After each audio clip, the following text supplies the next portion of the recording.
Hi, I'm Dr. Sam, here to help coach you to bright, clear skin like I've done for thousands of patients at my Harley Street clinic.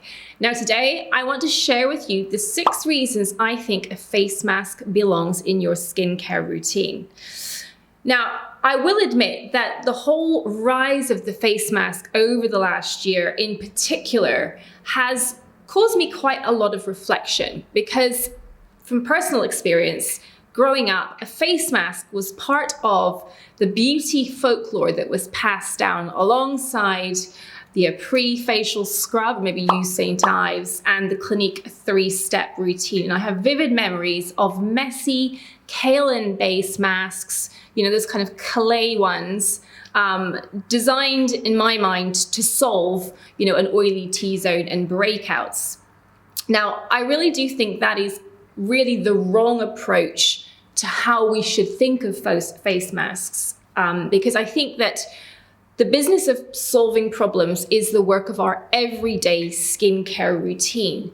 And with that, I'm all about rigor, consistency, and using active ingredients to target your specific skin concerns.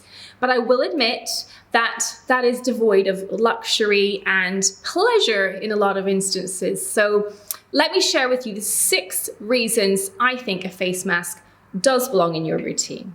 Reason number 1, you've overdone your actives. Now, if you're a newbie retinoid user, you're going to want to have a hydrating, repairing mask in your back pocket because undoubtedly the retinoid uglies are a rite of passage. In that first 6 weeks, you are likely to experience an episode of dryness, irritability, and you're just going to want something calming and soothing, a fire extinguisher for your skin, if you will, to have on standby. Reason number 2 is you are tired. Maybe you have a toddler that's waking you up every 3 hours. But what being tired does for our skin is a number of things. So firstly, it triggers cortisol release, which leads to a irritable, leaky skin barrier, which makes for unhappy skin. The second thing is it creates a pro-inflammatory state. So that might mean that conditions like acne or rosacea get a bit worse. And the final thing is it might even impair wound healing and collagen production. All bad news if you are running short on sleep. So a hydrating face mask might well be the fast track to restoring glow and calm, especially if it's loaded with something like niacinamide. Reason number 3 is you're jet lagged, you've just gotten off a plane. Admittedly, a luxury for many of us right now and something that we almost can look forward to, hopefully in the months to come.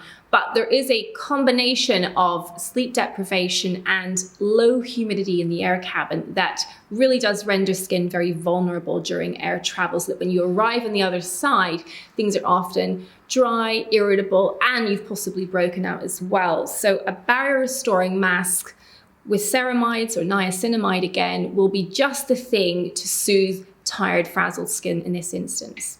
Reason number 4 is you've been wearing a face mask a lot. So you might work in healthcare, for instance, and having to wear a face mask has clearly caused problems. We're seeing an epidemic of maskne still. And I do think there's something peculiar about the combination of humidity under the mask in combination with fabric chafing the skin, which is really the kind of the root cause of this. And a hydrating anti-inflammatory face mask is one of the best ways to soothe the skin whilst also potentially calming breakouts. So again, that formula, ceramides, niacinamide in a hydrating base, is just the ticket when you've been wearing a mask a lot. And I think it's especially true if you're going to be doing long haul travel whilst wearing a mask, because that's a double whammy for your skin. And I think jet lag, wearing a mask, is not dissimilar to what's happening to the skin in both those instances. So soothing, hydrating, but calming is what you want in a mask. Reason number 5 is if you have sensitive skin. Now, in sensitive skin, it can be difficult sometimes to use leave-on products because over time they lead to irritation and you don't harness the benefits.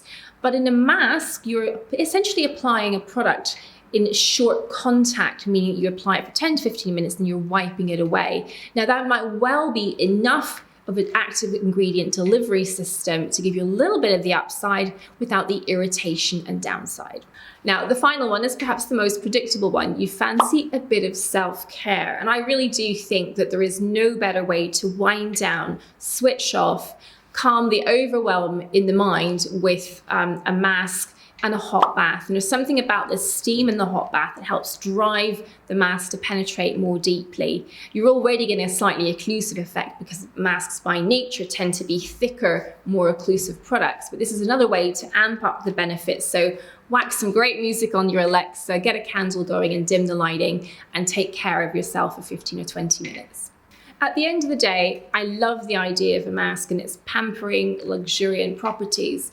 But my rational brain needs there to be a reason for being as part of a structured skincare routine. So I hope you'll agree that those 6 reasons all are valid and have a place. They certainly do in my life and the situations I face on a regular basis with my skin. And I hope they're helpful for you too. Bye for now.